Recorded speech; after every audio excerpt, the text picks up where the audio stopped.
দেখো বন্ধুরা, আজকে আমি মাছ তরকারি রান্না করবো। এটারে কি কচু বলো তোমরা জানি না। আমরা এটারে নাগা কচু করি। নাগা কচু দিয়া আর রৌ মাছের বাচ্চা রৌ মাছ দিয়া আমি তরকারি রান্না হালকা পাতলা ঝোল করবো। কচুগুলা খাইটা নিছি।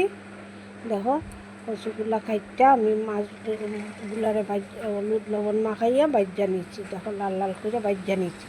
ভাজার পরে সবগুলা মাছ এরকমভাবে বাইজা নিব। এরপরে আলুগুলো আগে দিয়ে দিচ্ছি। এই তেলেই আলুগুলো লবণ হলুদ দিয়ে ভাজা নিচ্ছি, লাল লাল করে ভাজা নিচ্ছি। তারপরে কচুগুলোও দিয়া দিচ্ছি। দিয়া কচুগুলোরে অনেকক্ষণ ভাজছি। ভাজার পরে নামাইয়া দিচ্ছি। দেখো তারপরে একটু জিরা সম্বাসে দিছি।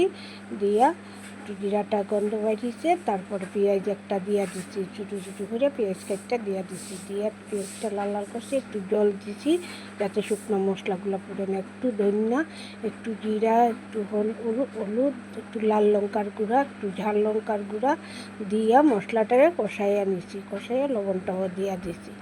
দিয়া লবণটা দিয়ে মশলাটা একদম কষাইয়া ভালো করে কষাই নিছি।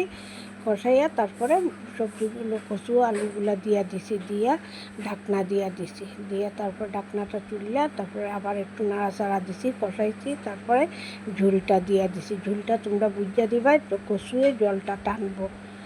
তারপরে পলকা উঠছে, মাছগুলো টমেটো দিয়া দিছি। টমেটোটা দিয়া কাঁচা লঙ্কা কয়টা দিয়া দিছি। দিয়া মাছগুলো দিয়া দিছি। দিয়া একটু নাড়াচাড়া দিছি। দিয়ে আবারও ঢাকনা দিয়ে রাখছি।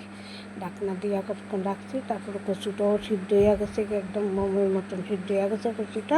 তারপরে নামাইয়া দিচ্ছি। রান্নাটা আমার কমপ্লিট। দেখো এইভাবে রান্না কইরা দেখো, অনেক স্বাদ লাগে খাইতে। ভালো লাগলে লাইক কমেন্ট শেয়ার করো। ধন্যবাদ। ভালো থাকো। যারা পেজ থেকে দেখো তারা একটু ফলো করো। ধন্যবাদ। ভালো থাকো।